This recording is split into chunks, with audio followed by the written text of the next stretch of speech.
Hello out there and welcome to Public Conscience. This is the anti-corruption program produced by the Progressive Impact Organization for Community Development, PRIMOG. PRIMOG is a civil society group with the mandate to promote good governance, participation, and accountability in Nigeria. I am Chidozie Ogbonne and I'm with Adaobi Obiabumo. Welcome to the program, and do know that we are streaming live on Facebook at Official PRIMOG. That is Official PRIMOG, and PRIMOG is spelled P-R-I-M-O-R-G. On Public Conscience on Radio, we seek to evolve a corruption-free society through the amplification of corruption stories reported by our partner media organizations and drawing citizens and government attention for democratic actions against it.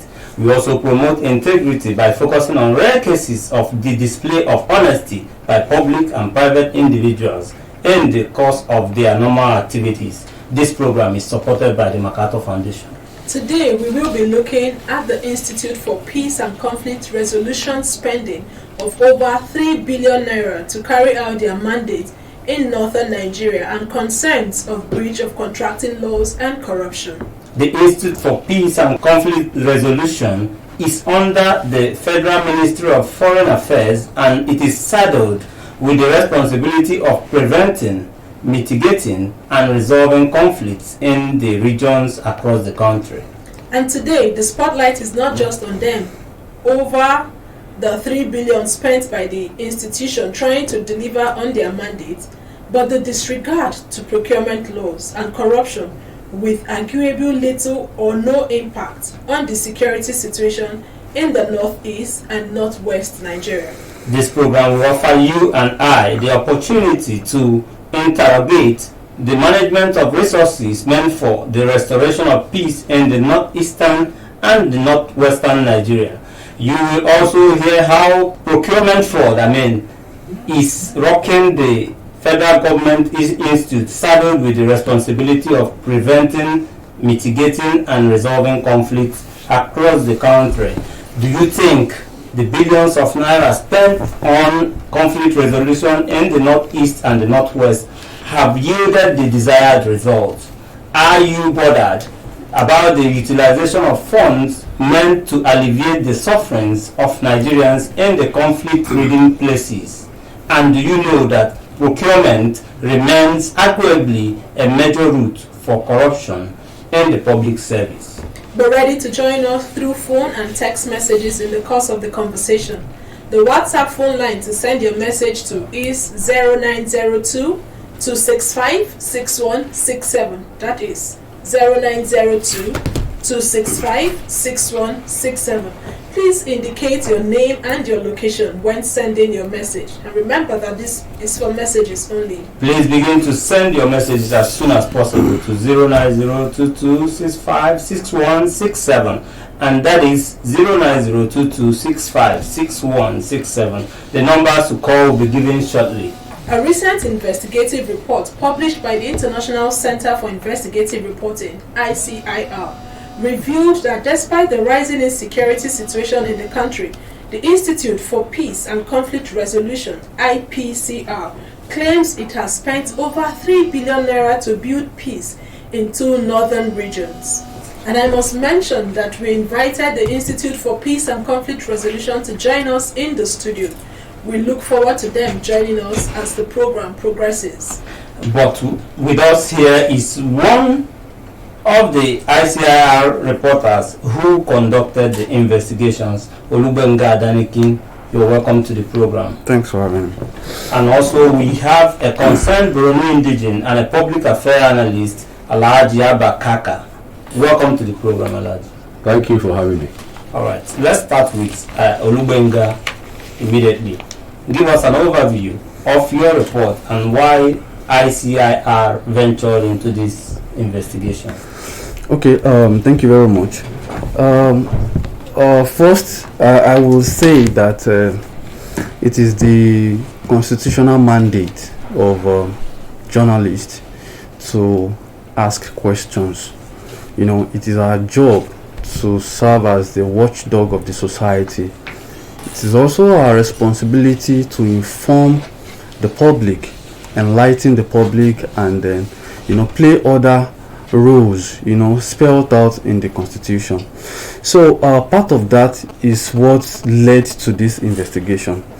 We are actually used to investigating procurements, public spendings, contract awards, long before now. We've been doing this, so it's not as if this is actually new.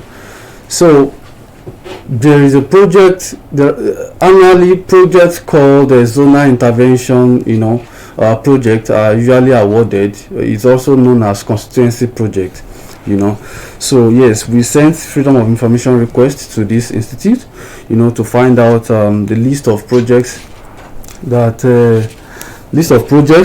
were sponsored by federal lawmakers, senators, and House of Rep members, which they actually awarded as contract. So we got a feedback, brilliant, so and then we went ahead to scrutinize each of those projects that were awarded.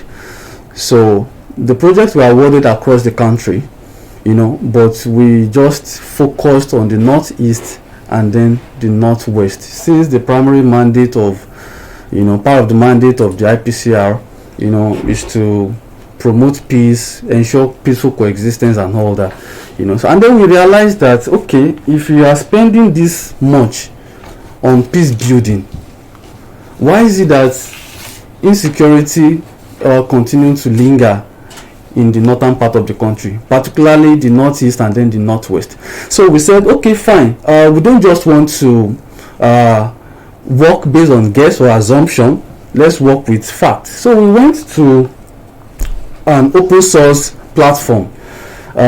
It's called Nigeria Security Tracker. It's an online portal, where issues of insecurity, is being captured as is being reported by Nigerian media. Okay, so they capture all of the events across the country. So we just went there and then check what are the incidents of killings, across northeast and northwestern part of the country, and then we were able to capture it. And then we realized that between 2017, up to 2020, we realized a significant spike, in cases of death, across the northeast and then the northwest. So the question is, what is the value for money? So if we are spending this much, why is there still increase in killings, so to say, and that was the rationale, okay, that led us to the investigation. You just mentioned that. Let's just build on that a little, because according to your report, the over 3 billion naira spent by the institute did not change any security situation in the northeast and northwest. So throw more light on how you came about this conclusion. Okay, point of correction. Our report did not say it did not change. What we said was that if you look at the comparative analysis, okay, it's just like you engaging a guard, okay, in your house, and then yet every week you keep having robbery and robbery and robbery. Why did you engage the guard in the first place? So if we are engaging, or if we are awarding contract for peace building, and yet there is no value, then why should we continue to award such contracts? Or is it that the approach at which some of these contracts were awarded, is faulty? Or could it be that the mechanism or the platform at which some of these trainings or whatever were being carried out were faulty? So the essence is just to throw out what exactly is happening in the northeast and in the northwest, and then to enable this institute to also realign its approach, you understand, considering the fact that the Public Procurement Act has a spelled out guideline. Okay, so if you are awarding a contract, ensure that the person getting a particular contract has experience, ensure that the person has no issue of corruption related, corruption related issues, ensure that the person actually complied with statutory laws. Okay, we'll get back to the procurement angle of the story, but let's speak to an indigene of Borno State, Alhaji ABBA KAKA. You and your people are on ground in Borno State at the receiving end of all the troubles. Could you give us a picture of the situation in the northeast region of Nigeria? Thank you again for having me as a guest here today. And I would like to commend your efforts, and especially that of Mr. Olubenga, for having an investigative journalism style reporting on this and other matters. Thank you. Because I personally like investigative journalists, because they seek to bring the truth out on any subject matter. And I've been watching investigative journalism for the past 20 years or so. Having said that, when I was invited and for this talk show, I also made some analysis of what was going on. But to give you a background, as you just asked about the situation on ground, is first, the conflict has been going on for the last 12 years, which is too long. Second, a lot of the agencies saddled with bringing the conflict to an end have tried their best, but apparently their best is either not good enough, as the president said when he sacked the former chiefs of former military chiefs, or, as we know, there is rampant corruption within the security system itself, the military in particular. But the situation, after a long drawn-out war, finally is changing now. As you know, over 350,000 people have died. Over 1 million people are being displaced. As we are talking now, thank God, some of we have over 30 to 40 IDP camps, all inside Maiduguri. And some of the IDP camps are being closed down now because the governor insisted that it is not feasible anymore for the government to be feeding people sitting in IDP camps, and which makes sense because the government doesn't have the money. That's why the NGOs are chipping in as well.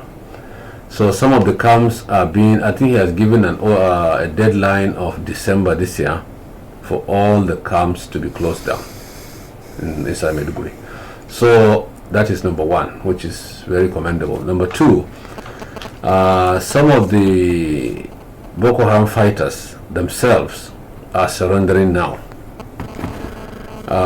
We don't know the real reason why they're surrendering. Either they are tired of the war themselves, or because of hunger, or because of the military onslaught, or a combination of all. So they have been surrendering, especially women, children, and aged people are surrendering in mass. Unfortunately, the able-bodied Boko Haram men and their equipments are not being surrendered. So that is a very important. Like you say, unfortunately. Yes, unfortunately, meaning if you are surrendering in a war, you are supposed to bring everything, including your fighters, your equipments, and everything. But those parts are missing. Let me just ask you this question. Do you think the people have gotten the commensurate value for the huge sums of money spent by the Institute for Peace in the Northeast? Well, actually, as a stakeholder from Borno State, I'm just hearing this for the first time myself. I'm not aware of their presence in... Really? Yeah. Well, I'm not aware of their presence. Or neither is the Borno Yobe People's Forum, which I also belong to, we are not aware of their presence, their interventions, the at all. trainings. From what I read in the report, most of the intervention is in the form of trainings, Yes. which I am personally not aware. Even before I came to this program, last night I called the former chairman of the conflict resolution himself, and actually I first sent him the link to study, to read the story. to read the story. The report. He called me back that he said he's not even aware himself that this took place while he was there. So he has even asked, before the story obviously, he has even asked the current DG to come and brief the Northeast Governors Forum. He is the chairman of the the DG of the Northeast Governors Forum right now. He said when he was the chairman, early 2018 to December 2018 when he resigned, they didn't have a kobo as far as he's aware. So he is surprised, unless this thing happened when he left, and he himself was actually dumbfounded just like me. Okay, from the report, this happened between 2017 to 2020. But let's get back to the reporter, Adani Kibinga. Your report raised alarm over procurement fraud in the institute's spending. Tell us what happened and who are those involved. Okay, basically, the Bureau of Public Procurement, okay, under the presidency, realized that there are a lot of suitcase contractors, okay. They also discovered that yes, public procurement, public spending, it has been the pipe, okay, where public funds are being taken, illegally, fraudulently. So they decided to set up a portal, like a dashboard, where every federal contractor, consultant, service provider, so far you are having business with the federal government, you are expected to register, in this portal. Do you understand? It's not even Nokopo this time. Nokopo is another brilliant initiative, okay. This is called the Federal Contractors, the site is federalcontractors.bpp.gov.ng, okay. So it's a platform to create transparency, so once you are a contractor and you want to do business with the federal government, you are expected to just go there, fill in your information, fill in your CAC registration, fill in your tax compliance with the FIRS, fill in your PENCOM, fill in your ITF, some of those basic major conditions that you must satisfy as a contractor before you get federal contract, okay. They are there. So once you fulfill all those obligations, okay, it shows anybody, any Nigerian across the world, okay, can just visit the website and then type the contractor's name or firm, and then you see a response.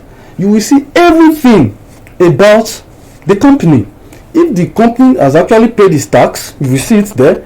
If it has fulfilled that of ITF, it will be there.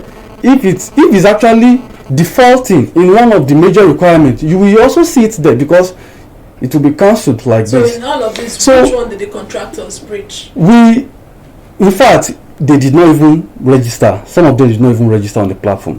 Their information was missing, you understand, on the platform. What of there are also about we're actually working on the second leg of the report.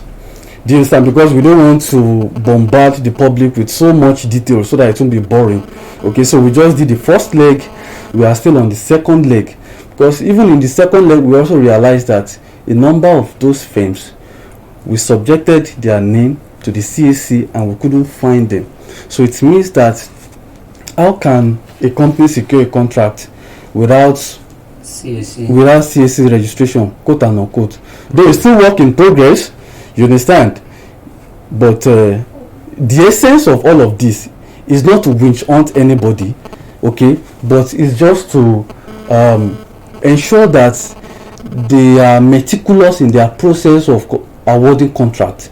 They comply with the law, provisions of the law, so that everybody can feel the genuinity of this of government agencies when awarding contract. If 10 people are bidding for contract and then number 5 got the firm, the remaining 9 firms should say, oh yeah, this firm actually deserve it because we are defaulting.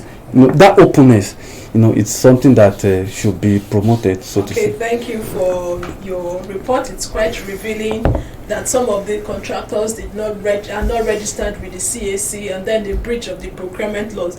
But from what our other guest said, Alhaji ABBA KAKA, that the indigents are not even aware of the intervention of the institute. So are you surprised that despite the whooping sum of 3 billion naira spent between 2017 and 2020, the beneficiaries are not aware of the intervention of the institutes? The interesting thing is, this is something that we come across virtually every day as journalists, okay, and investigative journalists.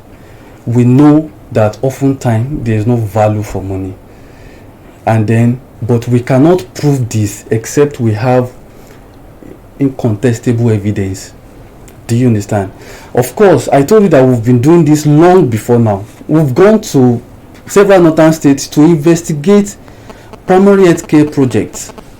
And then we realized that oftentimes at times the project will just be abandoned. The people don't even know what the project was all about.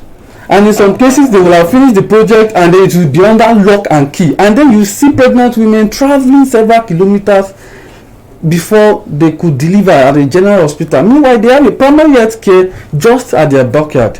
So there are a lot of these issues. Fine, it's disappointing, really, but I guess it's just for the agencies of government or agency of government to consider this as an avenue to check their lapses and then improve upon their mandate. All right, let's get to Alhaji ABBA KAKA.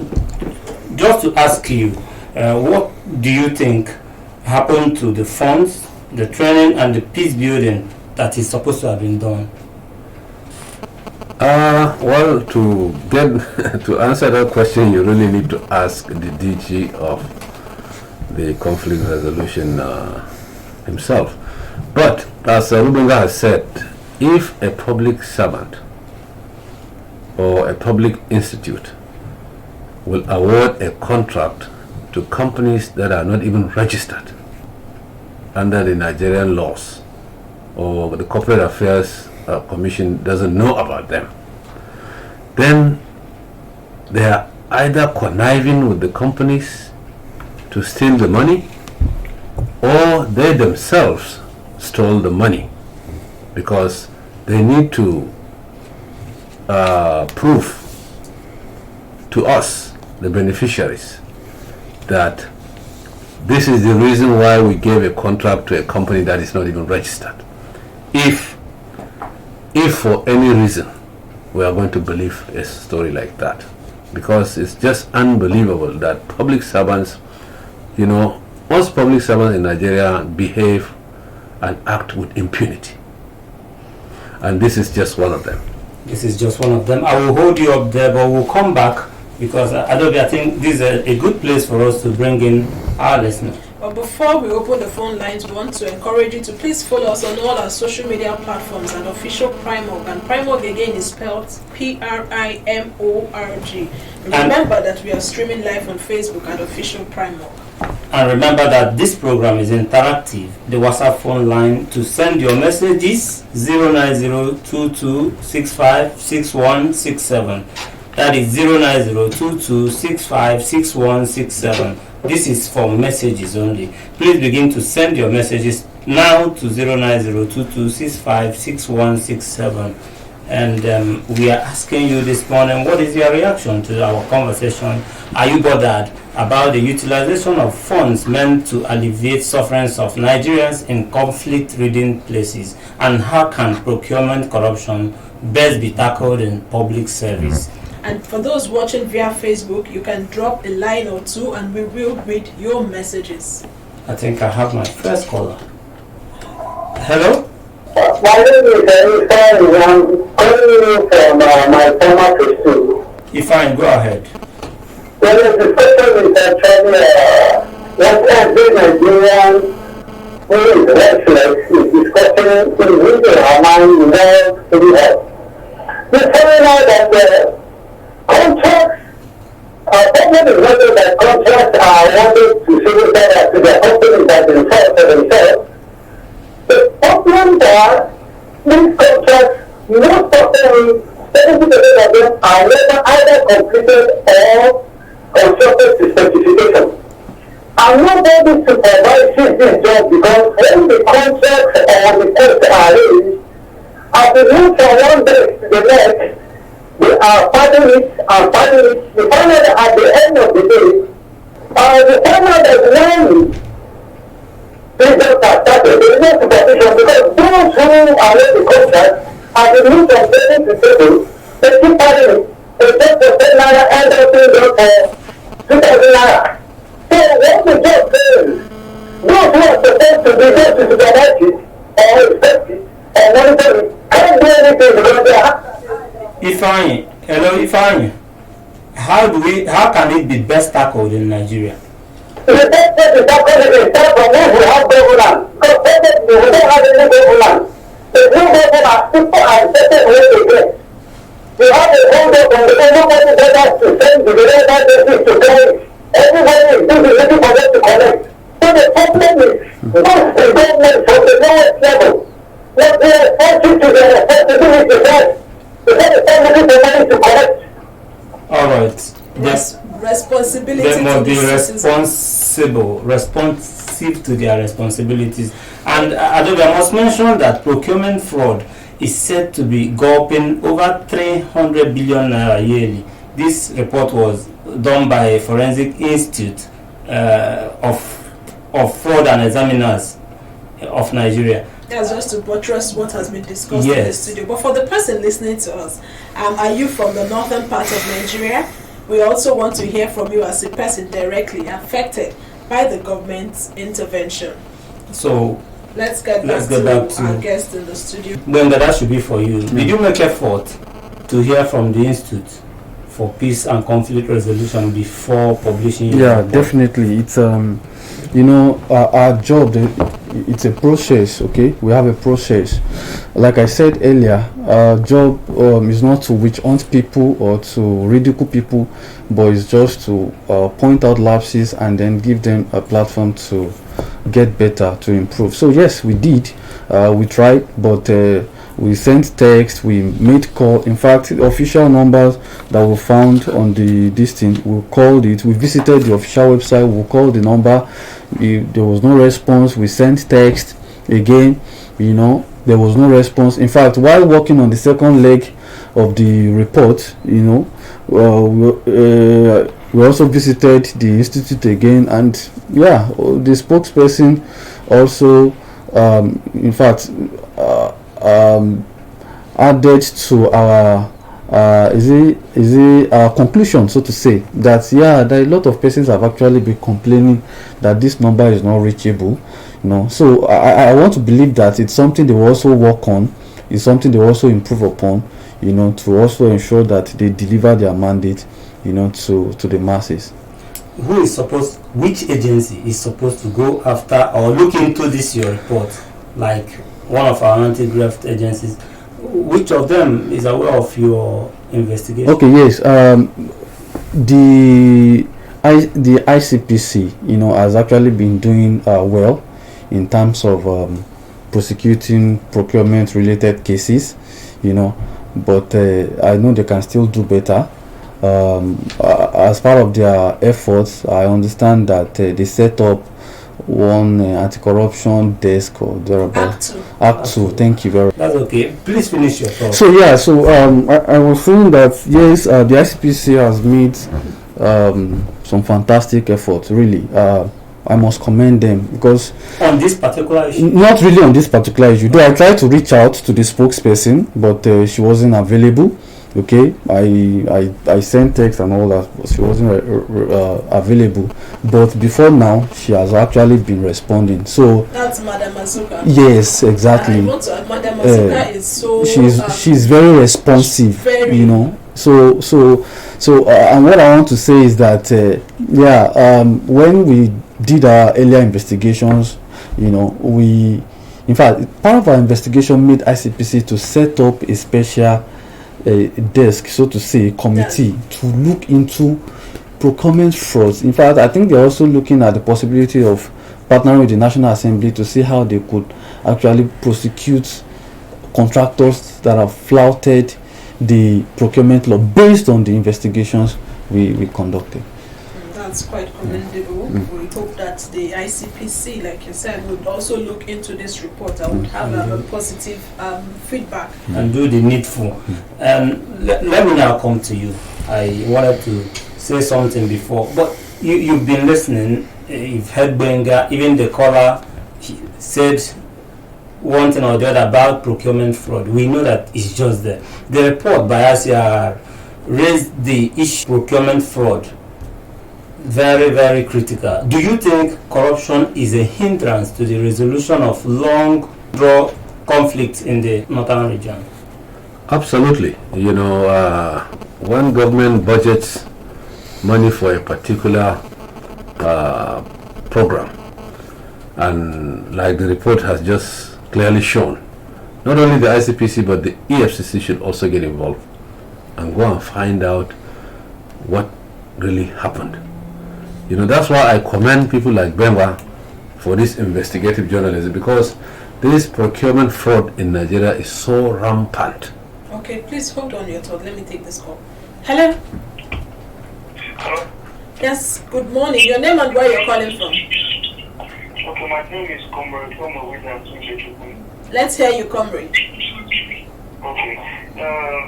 I must have to commend you people for what you people have been doing and encouraging questions especially to educate people, to educate notice on what they're supposed to be doing, that they're right. But there is something that been bothering me. So it means that our governors, our leaders in the government, don't mean that they don't listen to people at all, like they don't listen on their business. Because sometimes some things be happening. After thinking about it, I'll be working the kind of human being we are. Okay, there is this one small road close to where we live here. You guys look it like in Pape, somewhere in Pape, they call that person Pape in Pape here. Just a few kilometers where we have federal agencies, we have federal costs there, we have even the Nigerians that comes out to vote, they live there. If you see the condition of this road in FCT, I think when we have senators and the president, the other government and the rest of them, if you see the case, we really need to ask some questions whether we are human beings at all. Yes, I don't know if there's any way people can communicate with our senator, Philip Azuda, and our local government John, something I can't remember, and the rest of them to look into something that people are complaining about their governance. It's making everybody to be very angry with government and leaders every time. Thank you so much for your contribution. Your local government chairman is John Gabaya, and they should be listening to some of these issues and radio stations. They listen, but it's how we need to get them to act. Continuous engagement and continuous discussion of all of this. Please continue on your thoughts. So, you see, I said I commend you people for what you're doing, and that's why I actually honored this invitation. This impunity of government officials. If you remember, the residence of a sitting Supreme Court justice was invaded a couple of weeks ago. That is the height of impunity, and nobody is claiming responsibility in Nigeria. A sitting Supreme Court justice in this country. And so that goes to tell you that corruption has eaten deep into the fabric of this country. Corruption has eaten And deep. exactly. So the EFCC and the ICPC must step up. Not only this peace and conflict resolution issue, but a lot of issues all over MDAs, ministries, and parastatals all over. This thing is so rampant that, as if it is the law of the land now, for you to even be honest or have integrity or tell the truth has become a problem. But with people like you and Benga here and people like us, will continue to dig and speak out. And I must say that there are a lot of us out there that can continue bringing out those your thoughts and say those things that are bothering you. It will one day they will listen. Hello? Your name and where you're calling from? It's too far. I don't know the info that. If I 30 seconds is fine, thank you. Like, and I get that speaker is saying that the school content was reading. This is not corruption. This is security government. He says so. It's a situation where when it's lack of government, everything is just so good. Like, people call everything together, you find that when you're working, you put the party and feel like someone like somebody asking anything. Just complete that shit in the nation of the world. Thank you. If I thank you Thank you for your for contribution. reaching us again. And I will still get back to Alhaji KAKA. Earlier you said that you had reached out to the institute and its former head. So what do you think will be the best approach in addressing this issue? Well, the best approach is for NGOs and concerned citizens like us to be asking the tough questions. Now that we know that that kind of money was spent, and as the chairman told me, he was not even aware. Apparently, either it was done before he came or it was done after him. But When actually did he leave office? December 2018. So that was when He was around. So he was really surprised, and he was also doing his findings now, and he has called the DG to come and explain to the Northeast governors of what their activities are or what happened to that money, which he was not aware of. So we are supposed to be asking you journalists, back to you journalists, to unravel cases like this. And we need more investigative journalism in Nigeria. And you guys are the mirror of the society. You have to step up, take cases to the FCC and the ICPC, and do not allow yourselves to be compromised, because this nation belongs to me and you, not to those rogues who are giving contracts to companies that are not even registered, which means they didn't give any contract. They actually took the money, because you can't get the company to come and tell you what they did, whether they did any contract or not. So whoever gave the contract should now come and explain where that money went to. Absolutely, Adobe. This nation belongs to us. You and I, everybody listening. But let's get to Benga quickly because of our time is fast spent. Benga, your report is barely a month old. You say you have a second part of the report. Has there been any reaction from any quarters, the ministry, and what is your next plan? Okay, basically we plan to still meet with the Bureau of Public Procurement, to find out, because yes, the Bureau of Public Procurement are so far registered, I think about 50,000 companies as of 2017, federal contractors, you understand? So which means that it's actually very important for all contractors to register into the platform. So but we are expecting feedback from Bureau of Public Procurement. Then the institute itself, we also reached out to them, and then they've also started making one or two moves, we also expect another kind of feedback from them as well. In fact, I think I was still there yesterday or thereabout, to also check on them. But in whole, we hope that people will do the right thing, not just for the sake of themselves, but for the sake of their children and then their generations unborn. Because if Nigeria collapses, it collapses on everyone. So I look forward to better service delivery, from some of these MDAs. Okay. But in your next report, what area are you going to focus on? Okay, yeah. The next report, I only dovetail into selected firms. Okay, solely contract awarded in 2020. Okay, don't forget that 2020 we had an outbreak, COVID-19, and ordinarily the BPP made it compulsory that there must not be any contract award except your service or whatever you want to carry out is essential. Emergency procurement. Exactly, so of course contracts were awarded. Still, there are documents here that showed contracts were awarded, but I'm still engaging with them to get their feedback why contracts were awarded, while some were non-registered and all of that. So, and as usual, we will be interested in that report when it's out.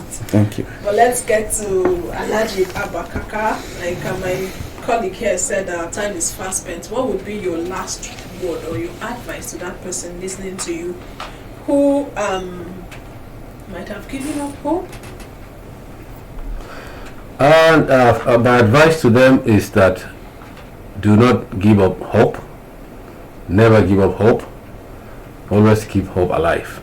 And people like us who are interested in finding out what is happening to your money and services not delivered will always be knocking on some doors to find out where the money went. So we are calling on the EFCC and the ICPC to kindly investigate this matter and find out that what really happened to the money. This is just one agency of government. There are several, unfortunately, several of such things. And their sister agency or a bigger one, that is the Northeast Development Commission. We'll come there, we'll get to that point one day when I think you should look into it. But let me quickly ask Alhaji KAKA, in your earlier submission you did say that the government of Borno State is thinking of dismantling the IDP camps by the end of December this year. Yes. So are the people going back home, and Yes. how safe is it for the people? Well, actually, relatively, security has returned back to Borno State compared to what we used to have in the last 10 to 11 years. But it's still, the risk in some parts are still there. But most, like this past farming season, a lot of farmers went back to their farm, we thank God. So that is a sign of good news. Okay, Yes, so a sign of good news. please keep us updated. We'll follow up because you said you have reached out to the head of the institute. We want to know The former head. The former head. They want to know the outcome of that conversation. Would also call you as the day progresses to get feedback from you. Probably the time is upon us, we must go. Yes, please visit the news page of our website, primorg.org. That is primorg.org for all the details of our reports and interviews. Visit our website, primorg.org, to get all the information about Primorg. And you can watch our videos on Primorg TV, our YouTube channel. Please subscribe to get reminders when we have a new post. We appreciate our guest, Olubenga Adaniki, a reporter with the International Center for Investigative Reporting, ICIR, and a concerned Borno indigene and a public affairs analyst, Alhaji ABBA KAKA. Thank you, gentlemen, for coming. Thank you. Public Conscience is supported by the John D. and Catherine T. MacArthur Foundation, committed to building a more just, verdant, and peaceful world. Get more information about the foundation on its website, macfound.org. Join us again here next week for another episode of Public Conscience, and remember to follow us on all our social media handles, Facebook and Instagram @officialprimo. I am Adalbi Obiamumo. Remember that you can give us information or hints about corrupt acts through our phone 09022656167 or info@primo.org. I am Chidozie Ogunaya. Please stay safe.